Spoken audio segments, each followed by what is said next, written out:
কিছু কিছু মানুষকে দেখে আমি সত্যি বড্ড অবাক হই। তাদের কথার ভান্ডারে থাকে নীতি, নৈতিকতা, ইনসাফ, আদর্শ, থাকে সুন্দর সুন্দর উপদেশ। মানুষের ভুল ধরতে তারা খুবই পারদর্শী, যেন পৃথিবীর সব ন্যায় বিচারের দায়িত্ব তাদের কাঁধে। কিন্তু বিস্ময় জাগে তখনই যখন তাদের নিজেদের জীবনটাকেই কাছ থেকে দেখা যায়।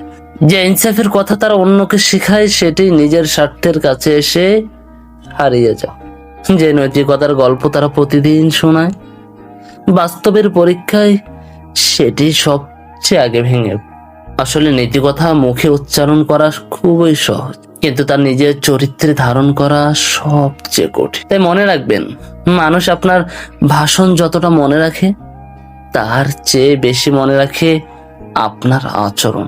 কারণ কথার চেয়ে চরিত্রের ভাষা অনেক শক্তিশালী। তাই অন্যকে বদলানোর আগে আয়নার সামনে দাঁড়িয়ে নিজেকে বদলানোর চেষ্টা করি। পৃথিবীকে সুন্দর করার এটাই প্রথম এবং সবচেয়ে কার্যকর পদক্ষেপ।